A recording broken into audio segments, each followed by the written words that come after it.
ఈరోజు నేను ఎంతో ఆనందపడుతున్నాను.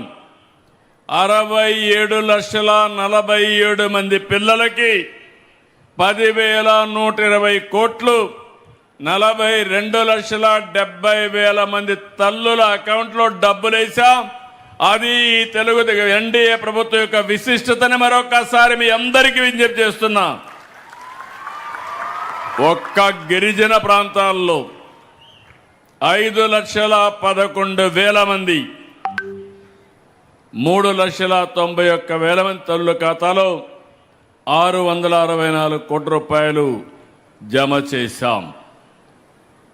ఈరోజు మీరు చూస్తే కొంతమంది తల్లిదండ్రులు 4, 5, 6 మంది, 7 మంది, ఎంతమంది పిల్లలున్నా అంతమంది పిల్లలకి 15,000 రూపాయలు ఇస్తున్నాం. ఇది నాకు ఎంతో ఆనందంగా ఉందని చెప్పి కూడా నేను మీకు తెలియజేస్తున్నా. మీరు 10 మందికి చెప్పాలి, పిల్లలు భారం కాదు, పిల్లలు కూడా సంపాదన. భవిష్యత్తుకు పిల్లలే ఆస్తి. మనందరం ఆలోచిస్తున్నాం, జీవితంలో ఒక 2 ఎకరాలు భూమి కొనుక్కోవాలి, ఆ భూమి ఒక ఆస్తిగా ఉంటుంది, ఒక భద్రత ఉంటుందని. నేను ఒకటే మీ అందరికీ విజ్ఞప్తి చేస్తున్నాను, భూములు కొనొచ్చు కానీ ఆస్తి ఉంటుంది, కానీ అన్నింటికంటే మించిన ఆస్తి పిల్లలు. ఆ పిల్లల్ని చదివిస్తే ఆ పిల్లలు ప్రయోజకులైతే మనం ఊహించిన ఫలితాలు వస్తాయని చెప్పి కూడా నేను మీకు తెలియజేస్తున్నా.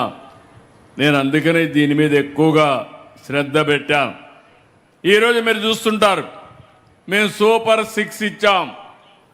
మీ అందరికి కూడా ఇబ్బందులు లేకుండా మొదటి తారీఖు వస్తే పేదల సేవలో 4,000, 6,000, 10,000, 15,000 రూపాయలు ఇచ్చే ఏకైక ప్రభుత్వం, మానవత్వం ఉండే ఏకైక ప్రభుత్వం భారతదేశంలో ఎన్డీఏ ప్రభుత్వం అని చెప్పి కూడా నేను మీకు తెలియజేస్తున్నా.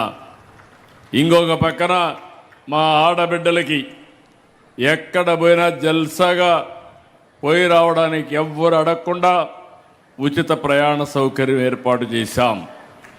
దీపం కింద 3 సిలిండర్లు ఉచితంగా ఇస్తున్నాం. రేపు ఎల్లుండి మీరందరూ ఇంటి పైన సోలార్ పెట్టుకోండి, అది కూడా ఉచితంగా ఇస్తాం. ఆ తర్వాత మీరు చూస్తే మీరు సోలార్ అయిన తర్వాత ఇంట్లో స్టవ్ కూడా పెట్టుకోండి. పైన కరెంటు సోలార్ ప్యానెల్ ఉంటాయి, కరెంటు ఉత్పత్తి చేసుకుంటారు. శుభ్రంగా మీరు వంట చేసుకుంటే వంట ఖర్చు కూడా తగ్గి 3 సిలిండర్లకు ఇచ్చే డబ్బులు 3 సార్లు సంవత్సరానికి మీ అకౌంట్లో వేసే బాధ్యత నేను తీసుకుంటానని మీ అందరికీ హామీ ఇస్తున్నా. ఇంక సిలిండర్ బాధే ఉండదు. ఇలాంటి వినూత్నమైన ఆలోచనతో మనం ముందుకు పోవాల్సిన అవసరం ఉంది. ఇంకో పక్క నేను ఒకటే ఆలోచిస్తున్నాను, జీవన ప్రమాణాలు పెంచాలి, ఆర్థిక అసమానతలు తగ్గించాలి. ఇది ఒక ధ్యేయంగా పెట్టుకున్నాను. సంక్షేమ కార్యక్రమాలు ఇస్తాం. సంక్షేమ కార్యక్రమాలు ఇస్తూనే మిమ్మల్ని ఆర్థికంగా పైకి తీసుకొచ్చే బాధ్యత తీసుకుంటున్నాం. చేపలు ఇచ్చినప్పుడు ఆ చేప తింటారు. చేప పట్టేది నేర్పించగలిగితే 10 మందికి మీరు చేపలు ఇచ్చే పరిస్థితి వస్తుంది. ఆ విషయంతోనే ముందుకు పోతున్నా. ఈరోజు P4 తీసుకొచ్చాం, పబ్లిక్ ప్రైవేట్ పీపుల్ పార్ట్నర్షిప్ అని. నేను ఒకటే ఆలోచిస్తున్నాను, ఈ ప్రభుత్వం ప్రతి ఒక్కరికి అండగా ఉంటాం. అదే సమయంలో పేదవాళ్ళ జీవితాలను మార్చడానికి అనునిత్యం వినూత్నమైన కార్యక్రమాలతో మేము ముందుకు వస్తాం. ఈ విషయం మీరు గుర్తుపెట్టుకోవాలి. సంక్షేమ కార్యక్రమాలు ఒకటే కాదు, సంక్షేమ కార్యక్రమాలు అవసరం. ఈరోజు మీరు ఒక్కసారి చూస్తే ఈ ప్రభుత్వం అనేక విధాలుగా ఆలోచించాం. 10 లక్షల కోట్ల రూపాయల అప్పులతో ప్రారంభించాం. వడ్డీ కూడా 13-14%. ప్రభుత్వ ఆస్తులు తాకట్టు పెట్టారు.